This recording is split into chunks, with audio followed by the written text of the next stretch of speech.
Hi there, Steve Kaufman here. I did a video on how I went about learning Japanese, which is someone asked for, and now someone has asked me to do a video on how I went about learning Cantonese. So here goes. Bear in mind that I lived in Hong Kong from 68 to 70, 2.5 years, but my main task there was to learn Mandarin, and then I worked in English. Also, my wife is a native speaker of Cantonese, although she is equally fluent in English, and we have always spoken English at home. However, I heard Cantonese when I lived in Hong Kong, and every so often I would meet with my wife's family members for Chinese dinner, and I would hear a lot of Cantonese. And I could always say, ne ho ma and ge do chin, how are you, how much money, a few simple things like that. However, it is quite easy to live surrounded by a language and simply not pay attention and not learn it. We see it all the time with foreigners living in places like where I have lived, in Hong Kong or Japan. Because language learning, as I always say, comes down to motivation, time, and then attentiveness.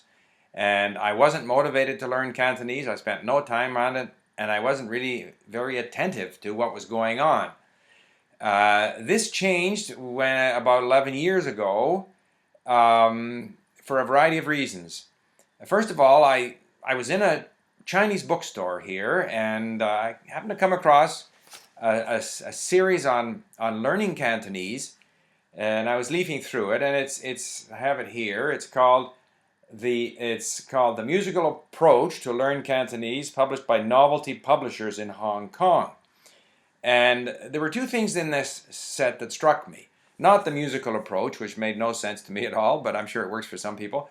But he said two things in here. He said, first of all, that the tones in Cantonese or Mandarin, we have similar tones in English. And I think this is an important point. We use tones for emphasis in sentences, and we have the same rising, falling, low, middle, high tones that they have in Cantonese.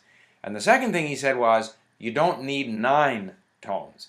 Part of the reason why I was not motivated to learn Cantonese, partly because I felt, I've learned the national language, why do I have to learn a regional language? But the second one was that everyone said, and particularly Cantonese speakers themselves would say, it's very difficult, 9 tones, you can't learn it.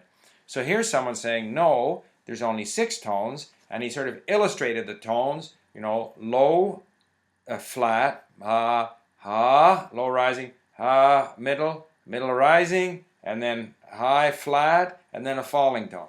And he numbered them from 1 to 6. And he had, like in this thing here, his vocabulary bank, he had a bunch of words where the characters were there, and of course I can read the characters, but it also had the Chinese, romanization, call it, with the number of the tone. So what I did then was, and so that was one thing that happened. The other thing that happened was I became aware of the existence of a thing called mini disc players. And all of a sudden, it was possible to easily record people, or record the radio, or any other source, and carry this around with you and store them so very conveniently. And so these two things kind of came together at the same time. So I went to the Chinese Cultural Center here in Vancouver and said, can you please record this book for me? My wife wouldn't do it. We are in English, mostly. So they recorded the characters, like the Cantonese pronunciation, and I just spent a lot of time. You can see that I've marked it up in various places. I spent a lot of time listening and looking at it, because the whole trick is to get your brain used to the patterns of a new language. In some cases, it's grammatical patterns. In some cases, it's which words normally are used together. But in this case, I had to get my brain used to what certain Chinese characters were when pronounced a la Cantonese. So I started with this, then I had other people record stuff for me, then I bought every book I could find in the bookstore, and on learning Cantonese, whatever there was, as long as it contained the audio and preferably the characters, although I probably had some that had no characters, but where possible with the characters, because I had to train my brain to the Cantonese sounds with these Chinese characters that I already knew. So within, I would say, 2 or 3 months, I was able to listen to the radio at first with a lot of difficulty. And of course, the disadvantage was that I didn't have transcripts for all this stuff. So it was more difficult than it had to be. We're going to hopefully have Cantonese at LingQ, and then anyone can listen to it and can see the characters. But there were certain radio programs that I really enjoyed, and I would record them on my MP3 player. There was a fellow called Jung Mo Gay at one of the stations, has a great voice. He's very entertaining to listen to, and he says everything 2 or 3 times. It's his way of explaining. He's just one of these people that's a good storyteller and a good explainer, so I would love listening to him.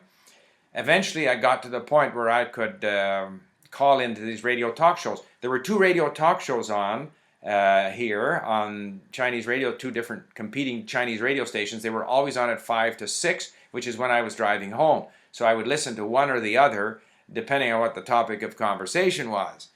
And I would record these again on my MP3 player. So pretty soon I had lots of stuff to listen to, not only while in the car, but while exercising or doing anything else.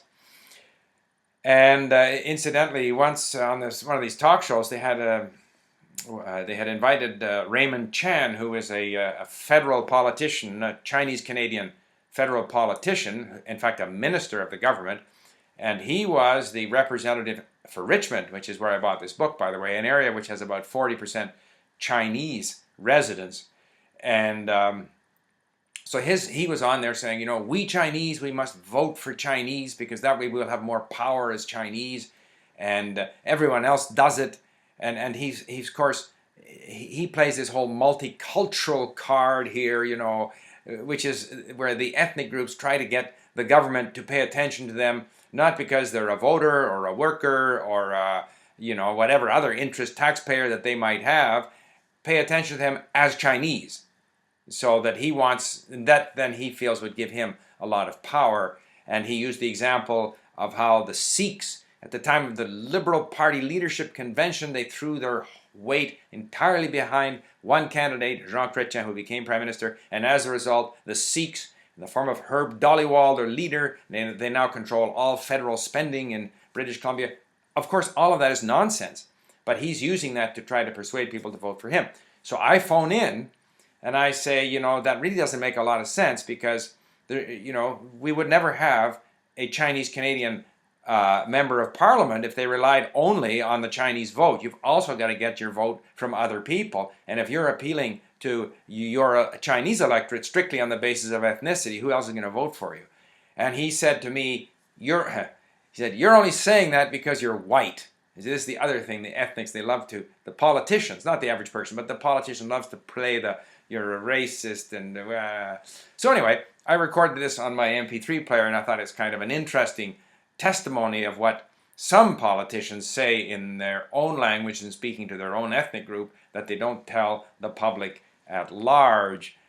At any rate, so that was Cantonese, and this whole business of getting involved with Cantonese, listening on my MP3 player, was a major reason why I got involved with this whole LingQ thing, because while I was listening to Cantonese radio, the news, I discovered that a Chinese immigrant had arrived at Vancouver Airport and had his life savings stolen, $20,000 or whatever it might be.